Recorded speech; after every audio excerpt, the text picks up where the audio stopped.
Welcome to Hollywood.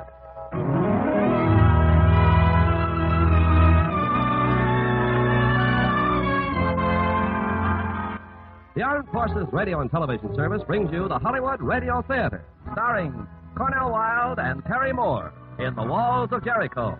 Ladies and gentlemen, your producer, Mr. Irving Cummings. Greetings from Hollywood, ladies and gentlemen. There is a well-known saying, there's no fury like that of a woman scorned. And we shall prove it in tonight's play, The Walls of Jericho. This best-selling novel by Paul I. Wellman was made into an absorbing motion picture by 20th Century Fox. And as our stars, Cornel Wilde, who is recreating his original role, and lovely Terry Moore. Now Act One of The Walls of Jericho, starring Cornel Wilde as Dave and Terry Moore as Julia.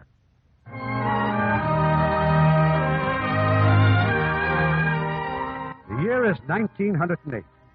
In Washington, Theodore Roosevelt is serving out his last year in the White House. In New York, Wall Street mutters of another financial panic. In Chicago, a woman is arrested and tried on a charge of driving an automobile without the presence of a male escort. And in Jericho, Kansas, there's talk of paving Main Street. Young Dave Connors, the county attorney, is the moving force behind that project. Right now, Dave and his wife, Belle, are at the supper table.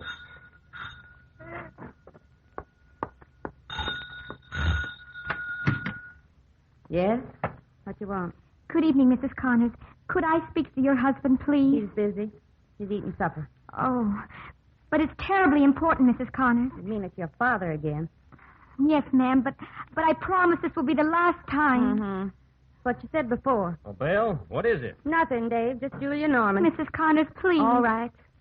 All right, I'll tell him. What do you want? The usual things. That drunkard father of Oh, hers. now, Belle. Well, he is. He's a disgrace to the town. And also the most brilliant attorney Jericho ever had. Save the pie for me. I'll eat it when I get back. Dave, you haven't got time. Why not? Well, you said you was going to the depot to meet Tucker Wedge and that woman he married. Oh, I'll have time. The 620's never made it in before 8 o'clock yet. Belle, in case you've changed your mind... I haven't. You know how I feel about your fine and fancy friends. All right. Well, hello, Julia. Oh, thank you, Mr. Connors. I guess you know what's the matter. Uh-huh. Where is he? At Gotch McCurdy's. All right, let's go.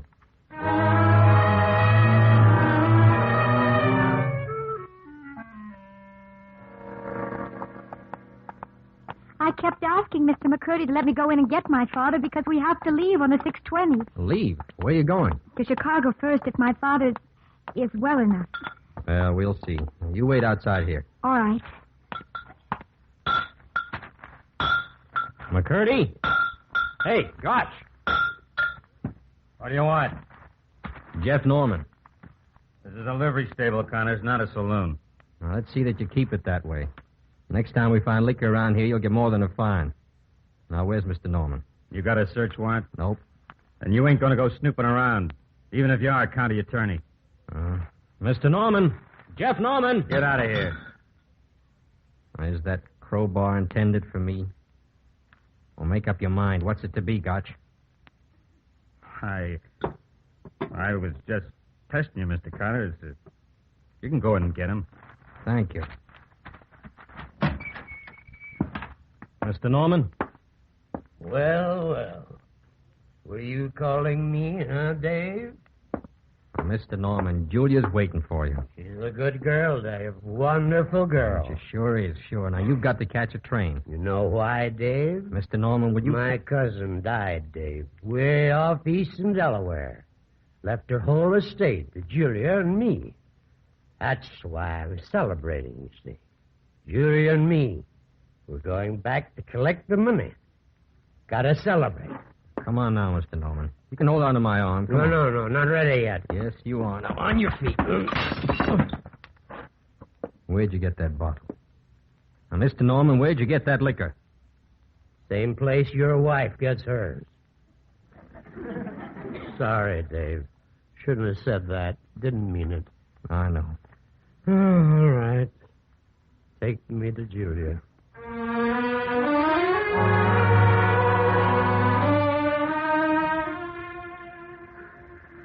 Oh,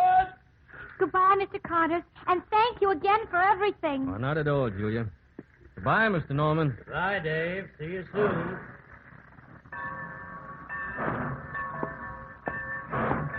Dave! Hey, Dave! Hey, Tucker, you old son of a gun. How are you? Welcome home. I told Algeria you'd be here to meet us. Oh, it's good to see you. I'm sure I'd know you anywhere. Oh, now, really, ma'am, why? Perhaps because Tucker's talked of no one else. Wait until you meet Dave, how he can tell a joke. And as smart as he is good-looking. Oh, please now, honey. I didn't go on quite that strong. Well, almost. Well, Dave, suppose you say something. What do you think of my bride, huh? Well, I'm sure she's going to be quite a revelation to Jericho. Thank you. Tucker, these your suitcases? Yep, sure are. Hope you brought along your rig, Dave. Hate to pack these all the way to the hotel. Hotel? Yes. Tucker says he doesn't want to take me to his old home. He wants to wait until he can build me something suitable. Oh, I see. Well, my rig's over there. Good. Hey, by the way, how's the Daily Clarion been doing without me, huh? Oh, well, the boys have been playing it safe with the editor out of town. They have come out pretty strong against sin and cruelty to animals. Here we are. I'll take care of your bag, Tucker. Thanks, Dave. You get into it. Mr. Connor, I was hoping to have the pleasure of meeting your wife. Oh, well, she was looking forward to it, too, ma'am, but she's got a sick headache. And... Oh, I'm sorry, but I hope soon Dave will arrange it when he can, my dear. Well, how about Saturday night at our house? Why, we'd love it. Well, then I'll tell Belle. Saturday night it is. Get up, boy.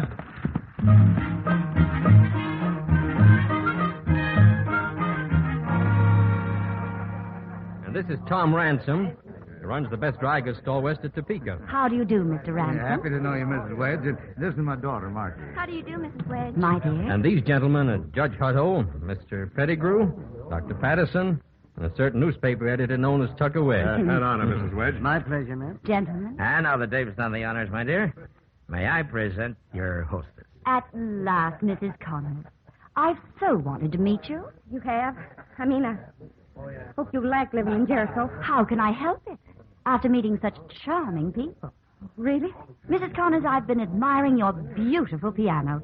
I hope you'll play for us. Oh, Belle doesn't play, Mrs. Wedge. No, Dave does that. I'll put on the gramophone for you. Well, I just love the gramophone. I play it for hours and hours. Don't matter what piece. I got it all cranked up and waiting right now. No, that's all right. But I Belle. want to play it, Dave. Later, Belle, please.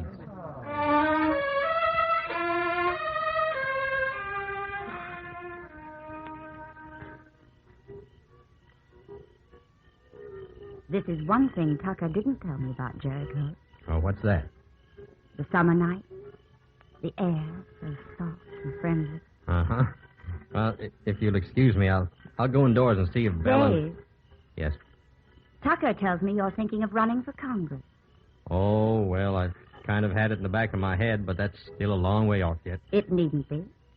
I'm sure you'd have the support of the Daily Clarion. Well, I hope so. The paper could be a great help in the things I want to do. Mm-hmm. You must drop by sometime and tell me about it. Oh, thanks, I will. When? Well, I don't know exactly yet. Tomorrow? No, I'm afraid I have to go to Topeka tomorrow. Then as soon as you get back. Well, all right. Suppose all of us have lunch at Ajax's house then. Huh? Oh. Well, you and Tucker and I see. Perhaps we had better go back indoors, Mr. Connors. Your nights are colder than I thought.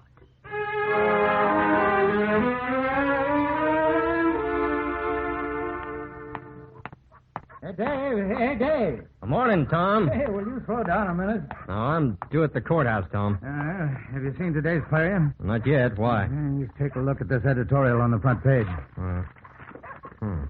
Blame for vice and bootlegging situation in Jericho laid at county attorney's door. Yeah. The Clarion today begins an expose of certain unsavory situations which David Carnett has chosen to ignore.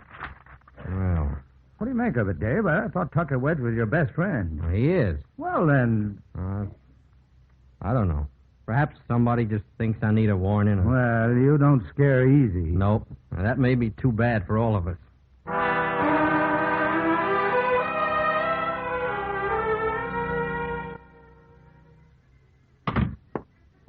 Belle.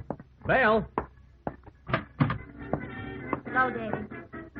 Belle. No, Davy, don't turn it off. Belle, I saw Tucker Wedge today. He says his wife mailed us an invitation to the housewarming at their new home. Came last week. Well, why didn't you tell me? I thought maybe we weren't being included or... You'd go to their house after what Tucker's written about you? Oh, darling, that's just newspaper Well, talk. I'm not going.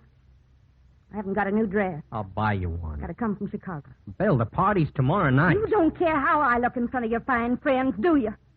Everybody will be running after the beautiful and talented Algeria Wedge. Oh, darling, this is all in your mind. I'm not going. All right, Belle.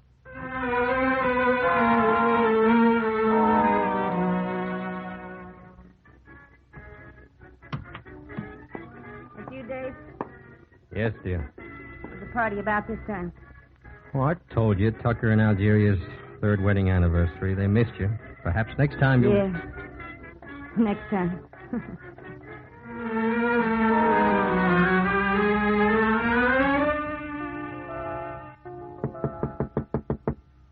Belle, you finished dressing? Belle, we're due at the party right now. Then what are we waiting for? Oh, Belle. Tucker and Algeria, my dears, I'm so honored to be one of your guests and to meet the great Senator Grimes. Belle. Oh, Belle. Go on, Davy. Go on by yourself. It'll always be this way.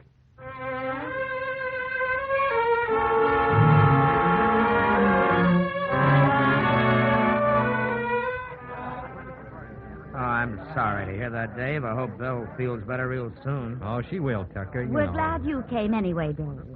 We'll introduce you to Senator Grimes as soon as I can tear him away from that pack of women. Meanwhile, you know where the refreshments are. Yes, we'll send her that pack of men. Evening, Dave. Well, how are you, Tom? Yeah, I'm glad you're here, Dave. Tonight can be the turning point in your career. Oh, you mean Senator Grimes? Yeah, he controls the state machines. If he takes a liking to you, you're as good as on your way to Congress. Well, I still haven't made up my mind. Yeah, you better before the evening's over. Dave, Oh, good evening, Judge Hutto. been looking for you, son. I just hired me a new assistant to work in my office, and she wants to meet you. You say she? Why, certainly. Been looking for you, son. Yes, sir. A real, live, honest-to-goodness she lawyer. Come on, Dave. Well, I'll be... Here he is, my dear. I'll be back with the sandwiches. So good to see you again, Mr. Connor. Why, Julia. Julia Norman. I'm surprised you recognize me. The last time you saw me, I was just a freckle-faced kid getting on a train with her father. But it's only a few short years, and now the way you look, why, it's almost a miracle. The miracle to me is that Judge Hutto has taken me into his office to read law for him. He's a smart man. He's using his head, or at least his eyes. Hey, Dave, I just found out why Senator Grimes is here. You have, Tom? Yeah, Tucker is going to announce that he's running for Congress with the senator's support. Oh, so that's it. I told you should have made up your mind sooner. Now it's too late. Well, what's done is done, Tom. Well, don't let it ruin the party for you. It already has. Got to find me something stronger in this iced tea. Mr. Connor, Dave, Yes, Julia. you're terribly disappointed, aren't you? Well, in a way. Oh, Julia, let's get out of here. Let's find some place where you can tell me everything that's happened to you, Is your rig outside? Yeah. Then I know a place. Whenever I was troubled, I always used to go there and just sit. Yeah, the lake. The lake. Mhm. Rower's Point.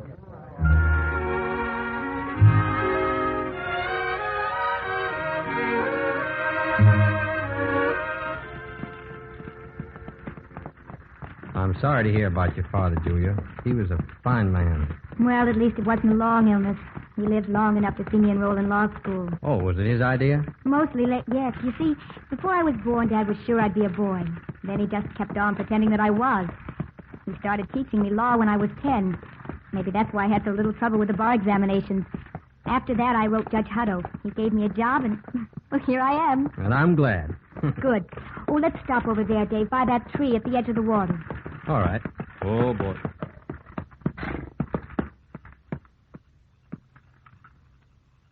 Dave, Yes? you're still thinking about Tucker Wedge, aren't you? Well, I don't understand it. He's never shown any interest in politics before. Now, what decided him to run? His wife. Algeria? Why? At the party, I saw her watching you clear across the room.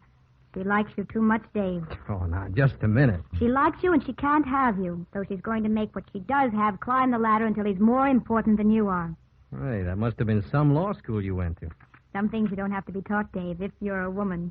Oh, I guess not. You know, if Algeria is pushing Tucker into this thing, I'd like to teach them both a lesson. By running for Congress as an independent? Yep. Then do it. Can you imagine the faces if I went back to the party and told everybody? I'm in the race against Tucker. Yes, why not? Dave, is there something wrong? No, I suddenly just thought, well, this is the sort of thing I ought to be talking over with my wife.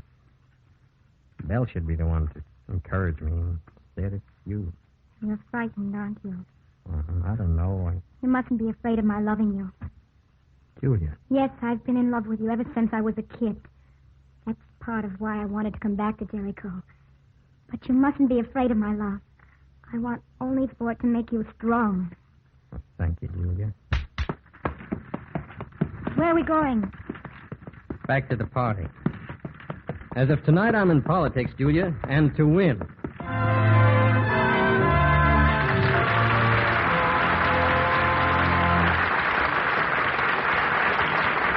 We'll continue with Act Two of The Walls of Jericho in just a moment. Our servicemen in Europe have a wonderful opportunity to observe new customs and traditions, and they're finding out that these ideas of other people aren't so strange after all. For instance, in almost every country, France, Spain, Scotland, the Scandinavian countries, Germany, Greece, Austria, there are special celebrations on the 24th of June every year. This is known as Midsummer's Day, and it's marked by music, dancing, and bright costumes. At night, huge bonfires are built, and the merriment continues. This same day is also celebrated in North Africa and in Japan. Well, in our country, we pay no special attention to the 24th of June, but we have more so-called holidays than any other country in the world. Hardly a day in the year goes by without some special attention to it. In addition to the national holidays, Thanksgiving, Christmas, 4th of July, Labor Day, and so on, every state has its own founding day. We have a day for fathers, mothers, and even mothers-in-law. We have a Be Kind to Animals Week and Eat More Frankfurters Day. We plant trees on Arbor Day, send love notes on Valentine's Day, close the bars on Election Day, and keep them open an hour longer when daylight saving ends. We honor the birthdays of Washington and Lincoln. We mourn the passing of our friends with a Memorial Day. Yes, like all countries, we set aside special days for special consideration. True enough, the way in which we celebrate them may be different, but the ideals are the same. These things that have become customary and traditional are important to the people who follow them, and our servicemen are helping to maintain goodwill by observing the customs of other people in other lands. Now, our producer, Mr. Cummings. Act Two of The Walls of Jericho, starring Cornel Wilde as Dave and Terry Moore as Julia.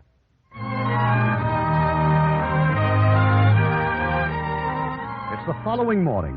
In the office of the county attorney, Dave Connors confers with his new campaign manager, Tom Ransom. I tell you, Dave, I won't forget last night if I lived to be 100. Man, did that announcement of yours break up that party fast? Yeah, but now in the cold light of day, Tom, what do you think my chances are of getting elected? Yeah, darn good. You got a lot of friends around this county. More than Tucker? Sure you have. But you got to take the offensive, whip out some sort of a statement for the general public. Yeah, I'm working on it right now. Good. When it's done, I'll run it over to the Clarion. Tucker will have to print it just to show what a good sport he is. Come on in, Miss White. Well, Miss White seems to have gone to lunch. Oh, Julia, come in. Hey, Tom, would you mind just... I'll just be a minute, Mr. Ransom. Oh, sure. I'll be right outside. Oh, darling, I've been counting the hours till I could see you. Please don't, Dave, don't. Oh, but Julia... I came here, Dave, to tell you I made a mistake last night. I shouldn't have said the things I did. What, you mean about loving me? Yes. Try to understand, Dave. I've loved you since I was a child. When you used to come and see my father and didn't even know I existed. And later, when you had to go down to Gotch McCurdy's livery stable and bring Dad home, I wanted so to tell you how I felt. Julia... It was seeing you again last night after all those years. I couldn't hold it in any longer. But it's wrong. All wrong. Because I'm a married man. Yes. But, Julia, I need you. You're saying that out of a sense of gallantry. A woman says she loves you, so you must say as much. Oh, no, it's not that at all. If you knew what my life with Belle has been... I don't want to hear about... Dave, we mustn't see each other again. Julia. We mustn't. Already Tom Ransom knows I'm here in your office. I'm rooming with Tom and his wife. If they see you calling on me... I don't care. I'm going to see you tonight. Goodbye, Dave. Julia, listen to me. Goodbye.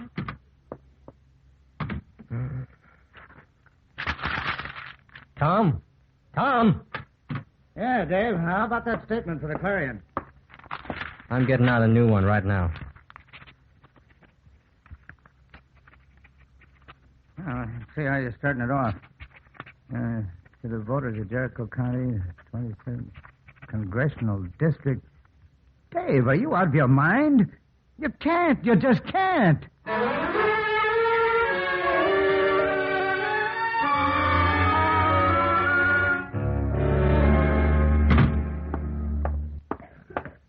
Algeria! Algeria! Yes, dear. Guess what, dear? Dave Connors isn't going to run. Tuck. Are you sure? Certainly. He just issued a statement. It's here in the paper. But why? What issue did he give? Well, none, except that after careful consideration, he finds it impossible to devote the necessary time and energy to the office. Oh, too bad. This is the last thing I expected. What? What? Algeria, I thought you'd be delighted. No. I wanted to beat him at the polls. Beat him before the public. You wanted to. Oh, you know what I mean, darling. You know, there are times I'm not sure that I do. Well, personally, I think Dave took this way to show his friendship for me. It was a sporting thing to do. Oh, don't be naive, Tucker. Dave quit for a reason. If I only knew what it was. Well, it hardly matters. But it does. You don't suppose that he... That he what? Nothing. But I wonder. I just wonder.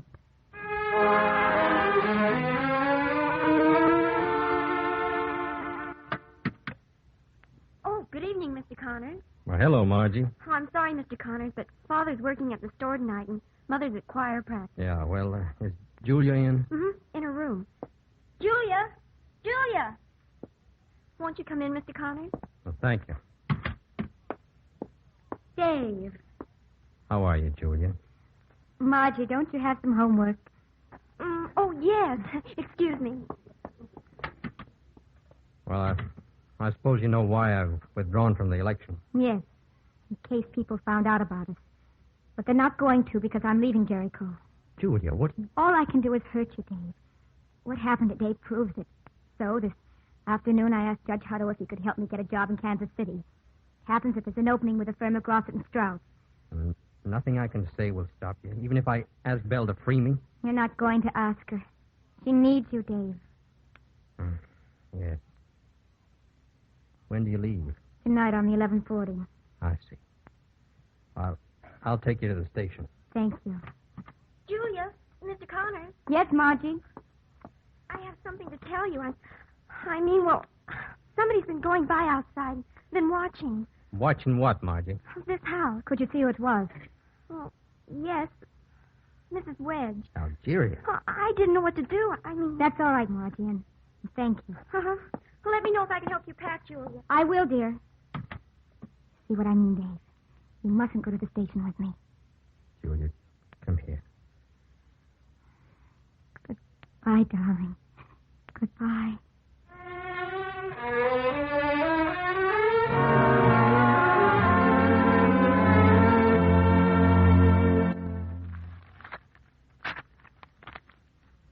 Dave? Dave. Yes, Belle. Want to see what I tore out of the Clarion? Another story for your scrapbook, I suppose. Getting to be a big, fat book, isn't it? Representative and Mrs. Tucker Wedge arrive in nation's capital. Wedge on Ways and Means Committee. Congressman Wedge and wife accompany President Taft on Western tour. All these headlines. You could have read just as easily Congressman and Mrs. Dave Connors. Yes, just as easily. But you didn't seem interested at the time. That's right. It's all my fault. Oh, Belle, what is it? You refuse to have friends, you won't go to parties, and yet you're angry because we're not in the headlines. Oh, what's wrong, honey? You didn't act this way before we were married. Belle? Belle, how would you like to go up to Chicago for a few days and buy you some new dresses? No. Huh? Oh, Belle, leave that gramophone alone. Belle!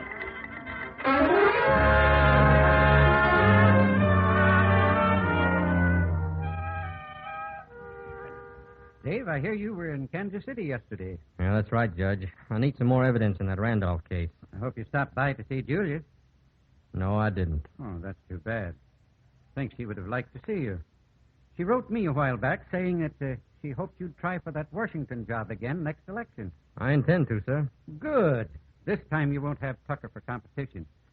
Here he's putting himself up for senator. Oh? Well, then it looks like he's still my competition. Dave. Well, bully for you, boy. Bully for you.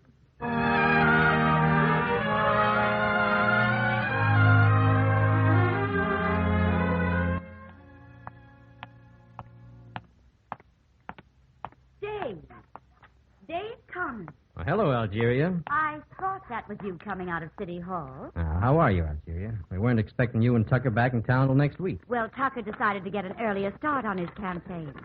Now that you're running against him. I see. You look wonderful, Dave. And you too, Algeria. I'm not too sure how Jericho's going to take to that skirt you're wearing. Well, it's time that Main Street saw a woman's ankle. You see plenty of them in Washington and New York. Well, perhaps, but this is Jericho. Well, you should be encouraging me, Dave. After all, I'm giving the home folks something to gossip about besides Tom and Myra Ransom. Tom and Myra? Dave, surely you've checked up on the background of your own campaign manager. Algeria, what about Tom and Myra? I think you'd better ask Tom. Well, I will, but I want to know what other people are saying. Well, when the Washington papers carried the story of your running for the Senate, they carried Tom Ransom's name, too. Well? Some people we know in the Capitol used to be friends of the Ransoms when they lived back in Virginia. It seems that Tom and Myra aren't married. They never have been. I don't believe it. Well, that's the story, anyway. I'll have to hear it from Tom's own lips. And even if it's true, it won't make any difference to me. It won't. No. And one thing more, Algeria. There's no such gossip going around town. Just see to it that you don't start it. Or have you already? I see. You're really out to win, aren't you? Yes, Dave. And I will.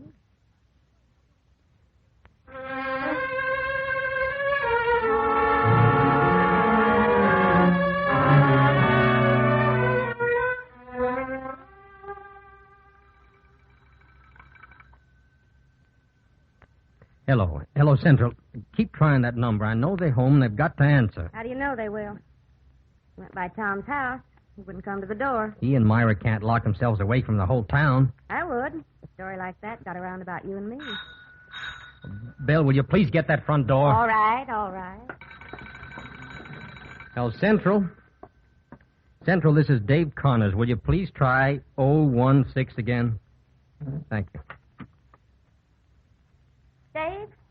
Dave, come here. Yes, what is it? This note was stuck in the door. See it. Dear Mr. Connors, I thought you could help me, but I guess nobody can. Please tell my father and mother not to look for me. Goodbye, Marjorie Ransom. I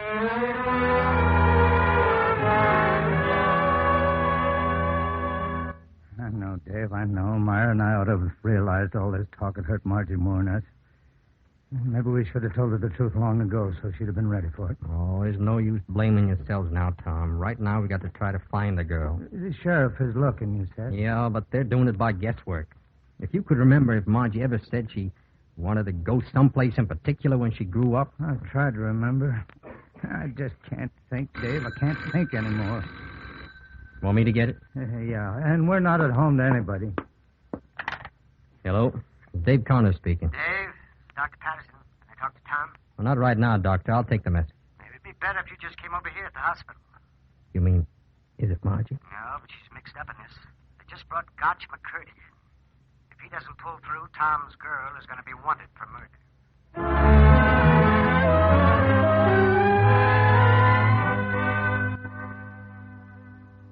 One of the brakemen found him down in the freight yard.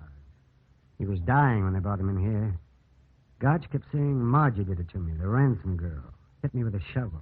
Well, that's all, Dr. Patterson? You couldn't get any details out of him? No, he went into a coma right after that. He'll be gone in a couple of hours. Oh.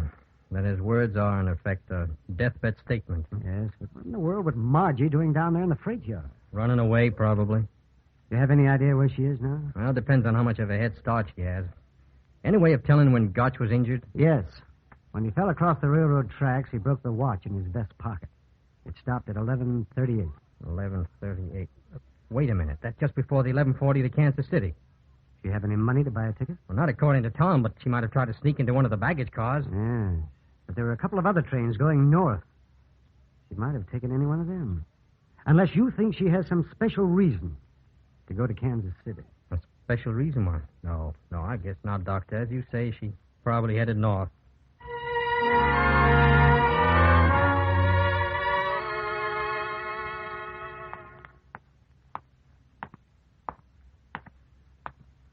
Apartment 7A, 7B, C, D.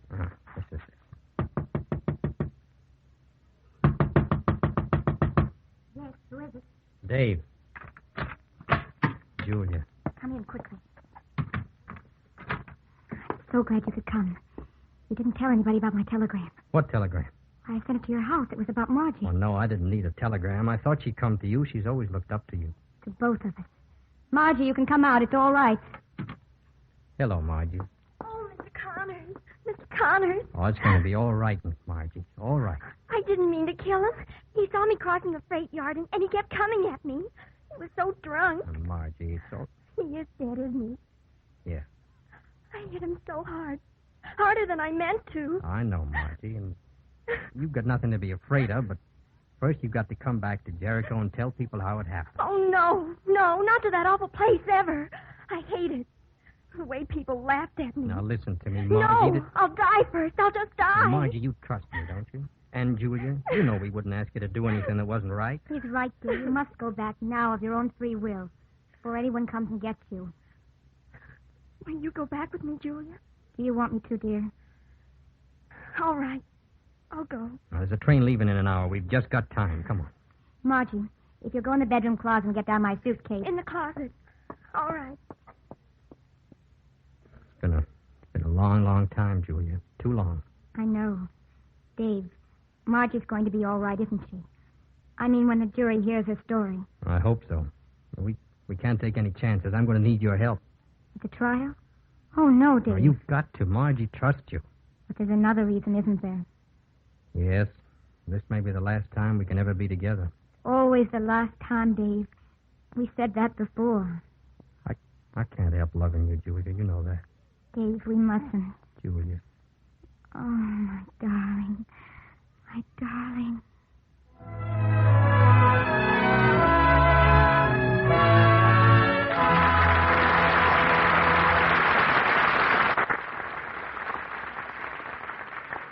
In a moment, Act 3 of The Walls of Jericho. Make a friend, and you make an ally. There's a thought for you to keep in mind, as many another American has. Although Emory Alvord graduated college with an A.B. in agriculture, he wasn't completely happy. Through the work of a local missionary group, he discovered there was a great need for agricultural assistance in southern Rhodesia. So together with his wife, Alvord volunteered for the job. At first, they found the backward Bantus disinterested, the climate almost unbearable, and living conditions far from ideal. But Alvord wasn't discouraged. He planted a corn crop that yielded more than the natives had ever seen. Then the Alvards built a new house for the boss of the village, not a crude hut like all the others, but constructed of bricks which they made themselves from straw and mud. When it was finished, the boss moved in with some misgivings, spurred on by the local witch doctor. Gradually, however, as the Alvards' work brought bigger and better crops to the natives and improved their living conditions, the fears and superstitions of the natives were dispelled, and eventually even the witch doctor was won over to Christian thinking. For 30 years, the Alvards remained to gain the love and admiration of the natives throughout most of southern Rhodesia. As one grateful Bantu chieftain expressed it, Cecil Rhodes founded Rhodesia, but Emory Alvord founded the people of Rhodesia. Emory Alvord did something else, too. He discovered that by helping others, you help your country. We pause now for station identification.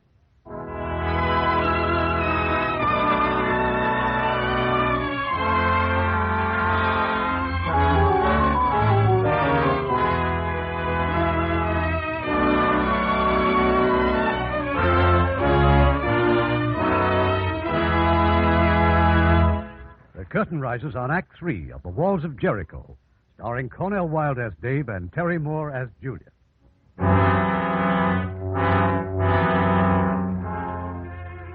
It's the second day of the trial of Margie Ransom for the murder of Gotch McCurdy. In the hot and crowded courtroom, judge, jury, and spectators watch the prosecuting attorney and Dave Connors, chief defense counsel, battle for the advantage. At the defense table, Julia Norman busily takes notes on the arguments.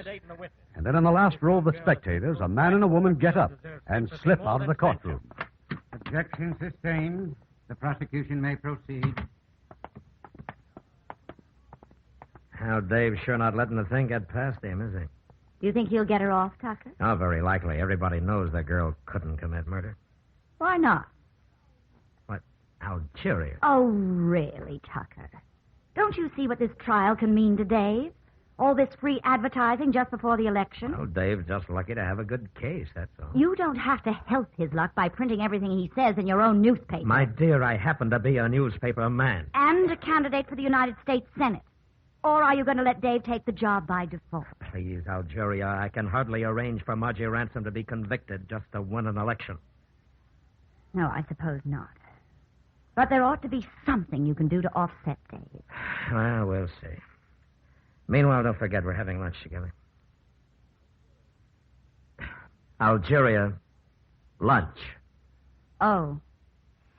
Not today, Tucker. I have some things to do around town.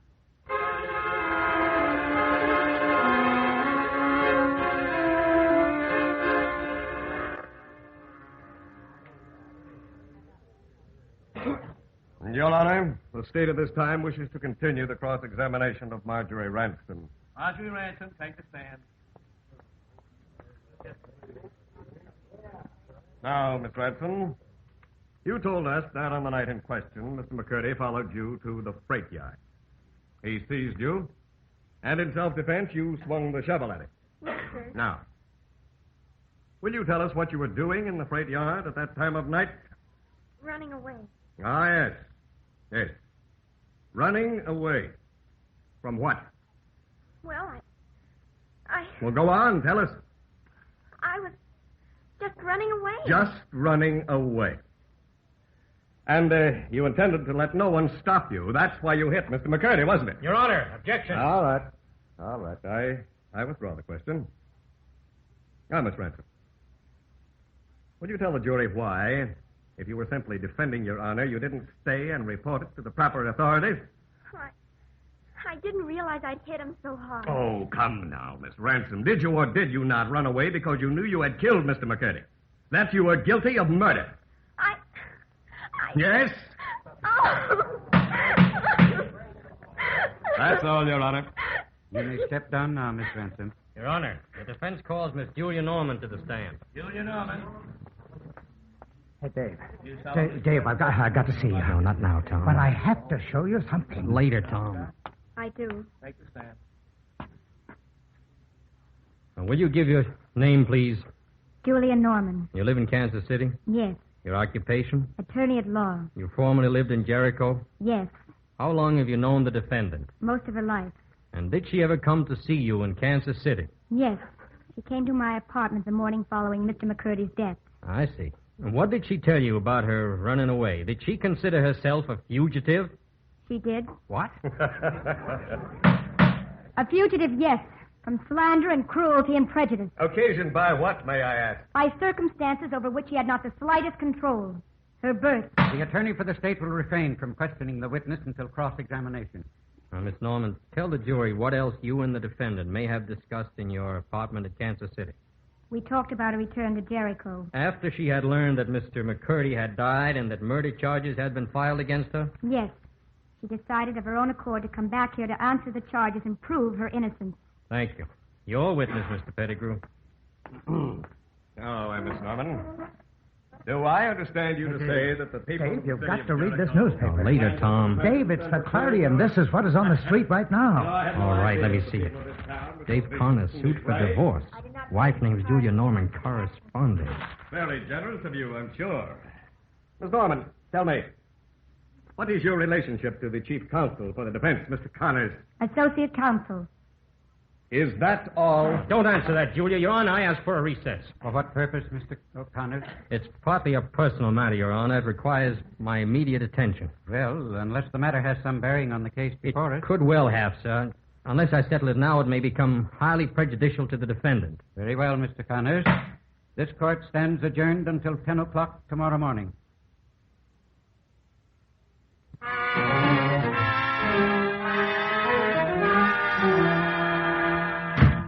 Belle? Belle? I doubt that she wants to talk to you. Algeria. So, you're behind it. Right out in the open, huh? Right out in the open. And don't think you can persuade Belle to change her mind. Where is she? Belle? Belle? Belle. Get out of here. Now, listen, Belle, I'm not going to let you drag this thing through the mud. Dragging who through the mud? You can have the property, everything, but if you try to make a scandal, I'll fight you to the end. There's more at stake here than an innocent woman's reputation or your petty revenge on me. Now, you've listened to Algeria Wedge, and why not, Mr. Connors? I've spent a good deal of time watching you. I know about your trips to Kansas City. Oh, and that proves everything, doesn't it? Come on, Belle. Let's just sit down and talk this over. Get out of here. Belle, will you... I hate you. Never good enough for you. No. You married me when you had nothing. When you started up, you were ashamed of me. Now, me. you know that isn't so. Keep away from me. Look, you're all upset, Belle. I told you to get out of here. Belle, put that gun away. Mrs. Connors, don't be a fool. Come on, Belle. Here, give me that gun. No. Oh.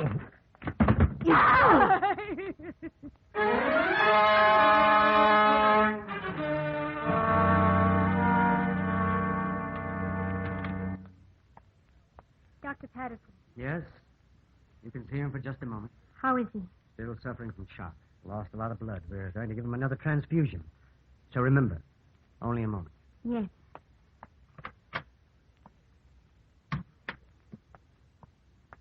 Dave. Julia, I wanted to see you at the trial. I'm going to ask the judge to put it over, Dave, until you're well again. No, Tom Ransom was just here. Yes? He said Marty's going to pieces. His wife, too. You got to wind it up now. But, Dave... Finish it for me, Julia. You can. You must. Miss Norman. Right now, Doctor. Julia, see Belle. What? Make her tell you about Algeria. Algeria? Miss Norman, I must ask you to leave. All right. Julia, see her. All right, Dave. I promise.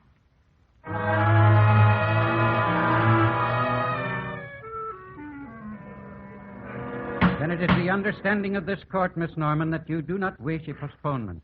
That is right, Your Honor. Very well. You may call your next witness. Before doing so, Your Honor, may I point out that this case is no longer an ordinary murder trial. It has become a political contest, which may well deprive the defendant of a right to a fair trial. Your Honor, I protest. The word has gone out. Beat Dave Connors in court, and you won't have to beat him at the polls. Your Honor, this is outrageous. I insist that the jury be dismissed while these fantastic charges are being aired.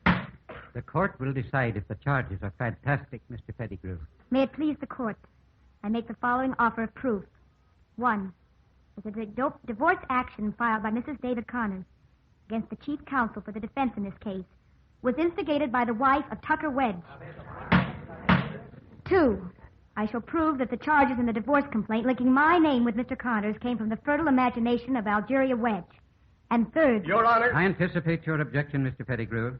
The court feels that Miss Norman's offer of proof is immaterial to this case. The jury is instructed to disregard Miss Norman's remarks. Judge Hutto, if I may... Miss Norman, I suggest that you proceed with your defense, if any. Then, Your Honor, may I take the stand to answer the last question which was put to me yesterday by the prosecuting attorney, just before we took the recess. Very well. Mr. Reporter, read the concluding question of yesterday's session. Question. Miss Norman, what is your relationship to the chief counsel for the defense, Mr. Connors? Answer, associate counsel. Question, is that all? My answer to that question, Your Honor, and gentlemen of the jury, is that it is true that I am and have been in love with David Connors. But that there is anything scandalous in our relationship, that we have ever at any time done anything to spoil it, that we are guilty of the conduct described on the front pages of the papers, I deny just as forcibly as I confess my love. My first reaction to Mr. Pettigrew's question yesterday was anger and bewilderment.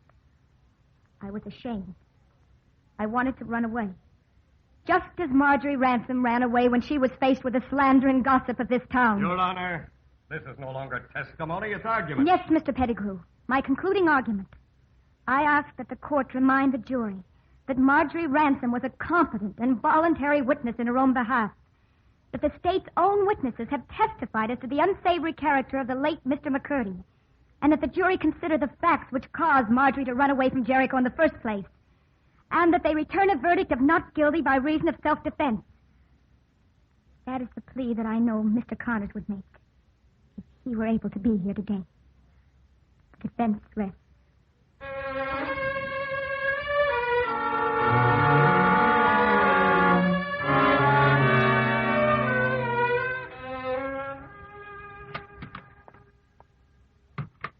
Julia. Dr. Patterson said that this time I can see you for as long as I want. You sure can. I'm feeling better by the minute, especially since hearing the jury's verdict. I brought you a copy of the Clarion in case you wanted to read about it. I will later. Julia, you know where the credit for today belongs. You were wonderful. Oh, I'm glad you think so. But maybe you'd better read the Clarion right now, at least Tucker Wedge's statement. Tucker's? Mm-hmm. Right here on the front page. All right. Let's see. An open letter to the citizens of Kansas. This afternoon in Jericho County Courthouse, more than an accused girl was vindicated. All doubts are now wiped away, and David Connors stands clearly before us as the logical choice as senator of the state of Kansas. Therefore, I ask my supporters to cast their votes for my lifelong friend. My lifelong friend. And that part, I'm sure, is to put Algeria in her place once and for all. I hope so. Dave, what about Belle? I'm not going to prefer charges. I told the police I wouldn't sign a complaint. I'm glad. Well, I'll be going, Dave. What for? There happens to be a train to Kansas City in just 35 minutes. Julia. Yes? Belle is still going through with her divorce. She is? Yes, and if you're going back to Kansas City simply to help me, it won't make any difference. Well, do you want me to stay? I want you to want to stay. Oh, I do. Oh, I do so much, Dave. I'm so tired of running away. Well, you'll never have to again. You've come home, Julia. Home to stay.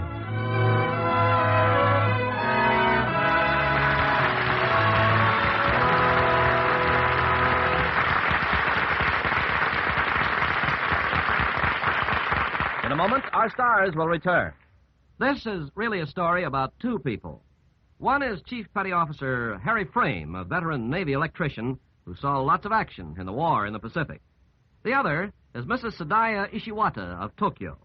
Mrs. Ishiwata turned her home and her fortune over to 53 boys and girls of all ages who were orphaned by World War II. And Chief Frame devoted his off-duty hours to helping this tiny Japanese lady. He organized his friends into work teams, and because of their work, the home took on a bright new look. New panes of glass were installed, a new girls' dormitory was built, and twice a week, a Navy truck rolled up with leftover food, writing paper, worn-out clothing, and other contributions from the men. Chief Frame made it his private project toward better relationships between people of two different countries, and it's paid off in mutual goodwill. Such acts by you and your friends today are shaping our world of tomorrow. Now, here's Mr. Cummings with our stars. And here they are coming forward for a curtain call. Cornel Wilde and Terry Moore.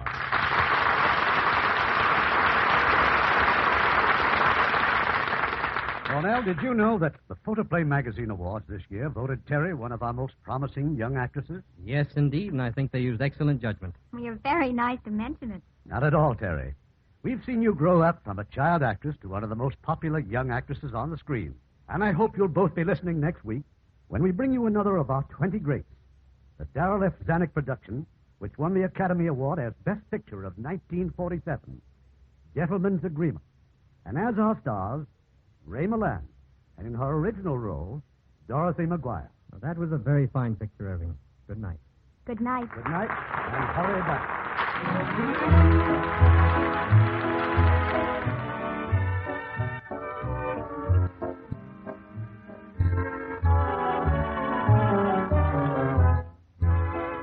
Radio Theater is produced by Irving Cummings. Our orchestra is directed by Rudy Schrager.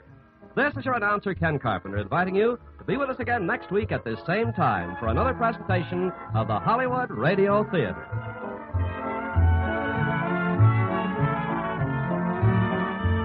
This is the United States Armed Forces Radio and Television Service.